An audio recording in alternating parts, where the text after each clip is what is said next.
જય શ્રી કૃષ્ણ. પ્રિય વૈષ્ણવજનો, આજે આપણે પુષ્ટિ સત્સંગ સાગર ચેનલમાં બ્રહ્મ સંબંધ રૂપી જે આપણને આ મણી મળ્યો છે, તો એને કઈ રીતે આપણે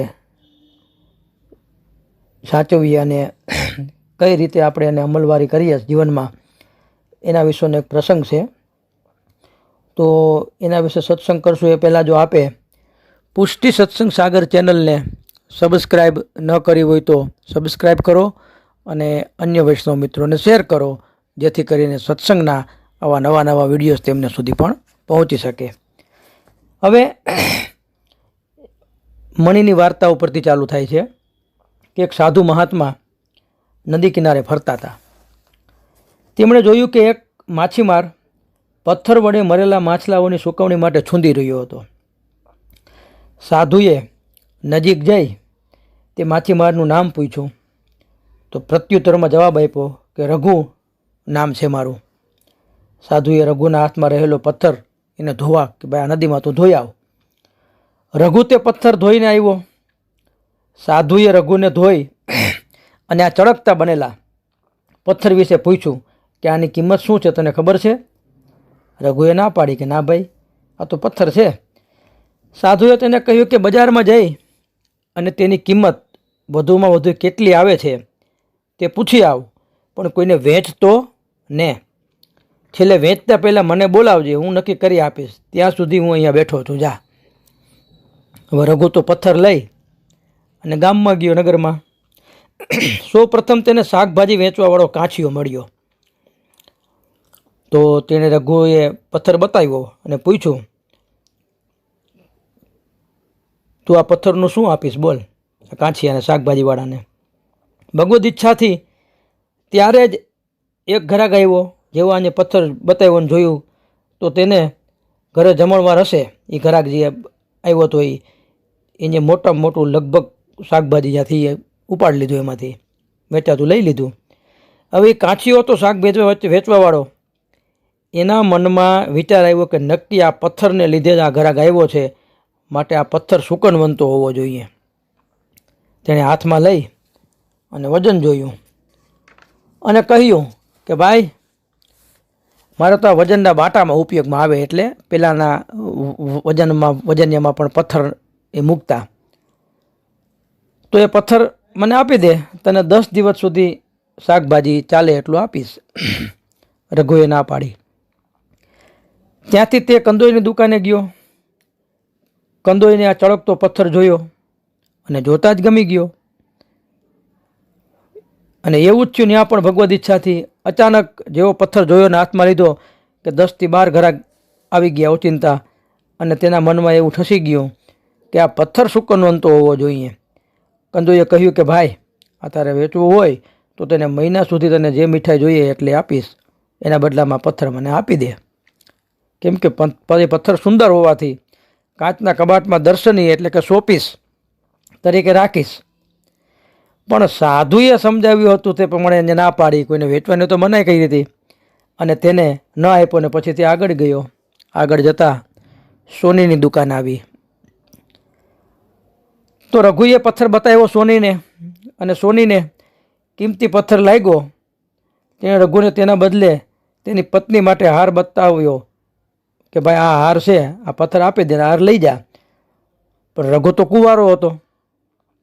સાધુનું વચન તરત યાદ આવ્યું, તેથી લોભમાં એને ના પાડી દીધી. ત્યાંથી આગળ ગયો. આગળ ઝવેરીની દુકાન આવી. રઘુએ તેને પથ્થર બતાવ્યો ઝવેરીને, અને ઝવેરી દયાળુને પરગજો હતો. તેણે જોયું કે આ કોઈ કિંમતી રત્ન લાગે છે. તેણે રઘુને જણાવ્યું કે ભાઈ, રાજાને બતાવીએ તો સારું મૂલ્ય મળશે, અને જણાવ્યું કે સ્વેચ્છાએ રઘુ તેને જે રકમ આપશે તે લેશે. પછી ઝવેરી એ રઘુને લઈ અને રાજા પાસે ગયા. રાજાને પથ્થર બતાવ્યો. રાજાએ રાજના જે ઝવેરી હતા એને બોલાવ્યા અને કીધું કે જુઓ ભાઈ, આ પથ્થર કયો છે. તેણે રાજાના કાનમાં કહ્યું કે આ બહુ જ કિંમતી પથ્થર રત્ન છે, 4 લાખ સોના મોર આપી શકાય આના બદલામાં. તો આ સાંભળીને રઘુ તો આભો બની ગયો. તેને સાધુનું વચન યાદ આવ્યું. રઘુએ રાજાને સાધુના વચન વિશે જણાવ્યું અને કહ્યું કે સાધુ મારી ઝૂંપડીની બહાર બેઠેલા છે, તેઓ જણાવશે તે પ્રમાણે આપને આપી દઈશ. સિપાહીઓને મોકલી સાધુ મહાત્માને દરબારમાં બોલાવ્યા કે ભાઈ મને વેચવા ના પાડી અને મારી ઝૂંપડી બહાર ત્યાં બેઠા છે. હવે સિપાહીઓ બોલાવ્યા, યથોચિત સન્માન કર્યું અને રાજાએ એને બધી વાત જણાવી. સાધુએ રાજાને જણાવ્યું કે તમારા ઝવેરીને આ મણીના ગુણધર્મોની ખબર નથી, માટે તેનો આટલો ઓછો ભાવ બતાવે છે. આપ આખું રાજપાટ આપી દો ને તો પણ ઓછું પડે, આની એવડી કિંમત થાય, કેમ કે આ મણી બહુ જ કિંમતી છે. સાધુએ રાજાને મણીના ગુણધર્મો કહ્યા. આ મણી એક ચમત્કાર છે. કોઈ પણ ધાતુના વાસણમાં અંદર તળિયામાં અડકશે ને તો એ વાસણ સોનાનું થઈ જશે, પણ તે વાસણ તમારું પોતાનું હોવું જોઈએ અને ઘરમાં સૌથી મોટામાં મોટું એ વાસણ હોવું જોઈએ, જે સોના સિવાય અન્ય ધાતુનું હોવું જોઈએ. પાછું સોનાનું નહીં પણ બીજી ગમે ધાતુનું વાસણ હોવું જોઈએ, તો જ તે સોનાનું થશે. અને એ સોનાનું થઈ જાય પછી ક્રમશઃ તેનાથી નાનું જે બાકી રહેલા વાસણોમાં મોટામાં મોટું હશે તો તે પણ સોનાનું થશે. આ બધી ધાતુના બધા વાસણના સોનાના બધા થઈ જાય. આના આવા ગુણધર્મો છે આ મણીમાં. રાજાએ પરીક્ષા કરવા પ્રધાનને જણાવ્યું કે ભાઈ મોટામાં મોટું વાસણ હોય રસોડામાં જે તપેલા હોય છે તેનો વિચાર આવ્યો. પ્રધાને તેના અંદરના તળિયામાં મણી મુકાવ્યો, પણ કાંઈ ફરક ન પડ્યો. તેથી શંકા વ્યક્ત કરી. સાધુએ જણાવ્યું કે ભાઈ તે તપેલું મોટામાં મોટું વાસણ નહીં હોય અથવા તમારું પોતાનું નહીં હોય, માટે આમ ન બન્યું, બાકી હોનાનું થઈ જ જાય. આ મણીનો એ ગુણધર્મ છે. મહેલમાં કે બહાર તમારી સત્તાનું હજુ મોટું વાસણ હોવું જોઈએ. બહુ વિચાર કર્યો પછી પ્રધાન બોલ્યા, રાજાજી, એક મોટી ઊંચી તાંબાની કોઠી બગીચામાં છે, જેમાં તમારા દાદા પરદાદા ભાત રાંધી અને આખા ગામને જમાડતા હતા, પણ ઘણા વખત તે વાપર્યા વગરની બગીચામાં એમને એમ પડી છે કોઠી. રસાલો, રાજા, સાધુ, રઘુ, પ્રધાન, ઝવેરીઓ આ સાથે બધા બગીચામાં આવ્યા. જ્યાં તે કોઠી પડી હતી લગભગ 50 ફૂટ ઊંચી કોઠી હતી. તેના ઉપર સુધી જવા માટે સીડી મૂકેલી હતી. રાજાએ નોકરને આજ્ઞા કરી કે સીડી ઉપર ચડીને તે મણી અંદર મૂકે, જેથી તળિયાને અડકે, કેમ કે વસ્તુ હતી કે આ મણી તળિયે જવો જોઈએ.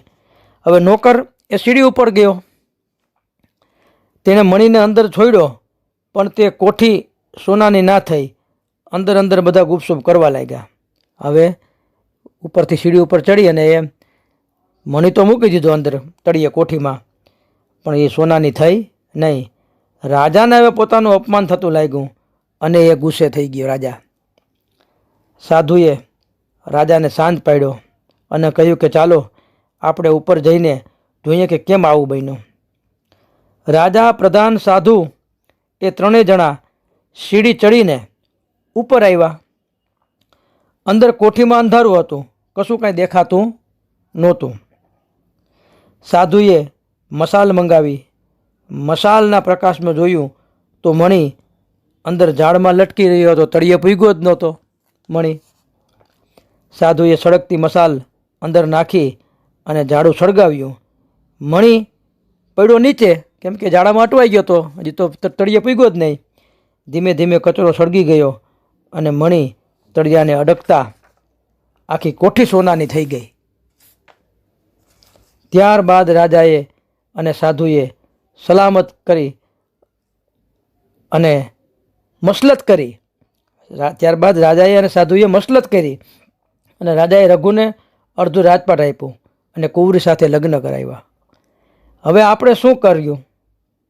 હવે આપણો પ્રશ્ન આવ્યો પુષ્ટિ સંપ્રદાયનો. આપણે બ્રહ્મ સંબંધ જેવો ઉત્તમ મણીસિંહ મહાપ્રભુજીએ બતાવ્યો તેને સંસાર આસક્તિના અહમતા મમતાના ઝાડમાં આપણે લપેટાવી દીધો. હવે લટકાવી દીધો ત્યાં આપણે. કોઈએ મીઠાઈની મઠડી, મોનથાળ, બુંદીના લાડવાની બદલીમાં કે મનોરથો જેવા લાભ પૂજાર્થી યત્નથી કચરા જેવી વૃત્તિમાં લપેટી લીધો. કોઈએ દર્શનીય શોપીસ બનાવી અને ધંધો કર્યો. આવું કર્યા પછી આપણું જીવન શુદ્ધ ક્યાંથી બને? ભક્તિ ક્યાંથી થાય? ફલરૂપતા આવે ક્યાંથી? ફલરૂપતા શક્ય ક્યારે બને? જ્યારે શ્રી મહાપ્રભુજીના સિદ્ધાંતોની મસાલ પ્રગટાવી આ સહસ્ત્ર પરિવત્સરોના અહમતા મમતાના જાળા લાભ પૂજાર્થવાળી જે વૃત્તિ છે આપણી, એ જાળા ઇન્દ્રિયોની વાસનાવાળી વૃત્તિના જાળાને બાળીએ ને ત્યારે થાય. બાકી બ્રહ્મ સંબંધ રૂપી મણી તો ઉત્તમ જ છે, પણ આવા જાળામાં એ અટવાઈ ગયેલ છે. આ શક્ય ક્યારે બને? જ્યારે આપણે શ્રી વલ્લભાચાર્યજીના સિદ્ધાંતોને સમજીને આચરણમાં મૂકીએ. ગુપ્તો હિ રસઃ રસત્વામાં પદ્યતે અગુપ્તો રસ રસાભાસ સ્યાત. અર્થાત ગુપ્ત રસ રાખવાથી જ રસ રહી શકે, પ્રગટ થતાં તે રસાભાસ, એ રસ છે એ રસાભાસ થઈ જાય. શ્રી મહાપ્રભુજી સુબોધનીજીમાં પણ કહે છે, આત્મધર્મ સમજીને પોતાના તનથી, પોતાના ધનથી ને પોતાના જ ઘરમાં પોતાના જ ઠાકોરજીને લાડડાવીએ ત્યારે આ બ્રહ્મ સંબંધનો મણી અંદર બિરાજેલા અંતર્યામીને અડશે અને ભગવદ ઈચ્છા હશે તો તા પાછે શ્રી ઠાકોરજી સાનુભાવ જનાવન લાગે, એવી ભક્તિ ફલરૂપ સ્વરૂપે પ્રગટ થશે. તો આવા મણીને આપણે બાળી અને આપણો જે સ્વધર્મ છે કે ગૃહે સ્થિત્વામ સ્વધર્મતઃ, મહાપ્રભુજીની આજ્ઞા પ્રમાણે આપણે આપણા ઘરમાં આપણા તન મન ધન અને આપણું જ તન, આપણું જ વિત્ત, આપણું જ ધન બધું માની અને પ્રભુને સેવીએ અને સંપૂર્ણ સમર્પિત જીવન જીવીએ તો ખરેખર આ મણી એ અમૂલ્ય છે કે જેની કિંમત આંકી ન શકાય. શ્રી વલ્લભાધીશ કી જય.